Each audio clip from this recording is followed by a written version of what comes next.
Good afternoon friends, তোমরা সবাই কেমন আছো? ভালো আছো? আমি আজকে তোমাদের সামনে একটা রেসিপি নিয়ে এসেছি শোলা কচু চিংড়ি মাছ দিয়ে। তো তোমরা আজ এইভাবে রান্না করলে জিনিসটা খুব ভালো লাগে খেতে, তোমরা একবার খেয়ে দেখতে পারো। তো রান্না করে রেসিপিটা, তো শোলা কচুগুলোকে ডুমো ডুমো করে কেটে আমি 10 মিনিটের মতো ভাপ দিয়ে নিয়েছি জলে, একটু সামান্য লবণ দিয়েছি। আর অন্যদিকে আমি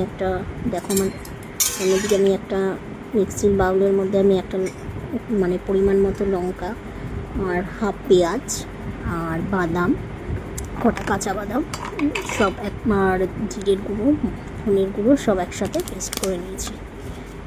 নিয়ে এবার কড়াইয়ে আমি তেলটা গরম করব।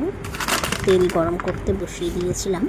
তো এটা করতে করতেই তেলটা গরম হলেই আমি তাতে সাদা জিরে দেবো, দিয়ে এবার ডুমো ডুমো করে আলু কেটে রেখেছি সেটা দিয়ে লাল করে আলুটা ভেজে নিয়ে তারপরে আমি লাল করে ভাজার পরেই আমি লবণটা লাল করে পরে লবণ দিয়েছি। তারপরে চিংড়ি মাছ দিয়েছি। চিংড়ি মাছটাকে আমি আলু ভাজিনি, কারণ সাধারণত ভাজলে বেশি ভাজলে চিংড়ি মাছটা শক্ত হয়ে যায়, তো সেইটাও চলে যায়। তার আমি আস্তার সাথে চিংড়ি মাছটা দিয়ে সাথে ভালো করে একটু ভেজে নিয়েছি।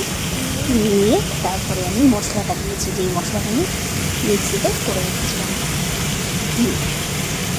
করার পরে আমি একটু সাধারণত আমি কালারের জন্য কাশ্মীরি মির্চটাই ইউজ করি, গুঁড়ো লঙ্কাটা সেটা দিয়েছি পরিমাণ মতো।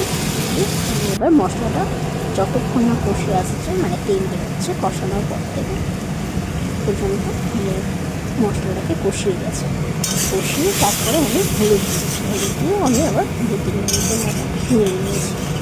মশলাটা গাড়ি নেওয়ার পরে আমি এতে একটু সামান্য কালারের জন্য চিনি ফেলেছি। চিনি দিয়ে দিলে কালারটা খুব সুন্দর আসে, তো সেই জন্য চিনি দিয়ে দিয়েছিলাম।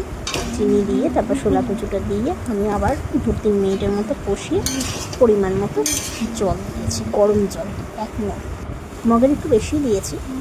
তো যে যেরকম ঝোল রাখতে চাও, কি কষা কষা রাখতে চাও সেটা তোমাদের ব্যাপার। অনেকে গা মাখা রাখে, আর একটু ঝোল হালকাটা একটু পরিমাণটা একটু বেশি দিতে হবে যাতে আলুটা সিদ্ধ হয়ে যায়। আর নুন, ঝাল, মিষ্টিটা তোমাদের পরিমাণ মতো। অনেকে ঘি ইউজ করতে পারো, গরম মশলা ইউজ করতে পারো।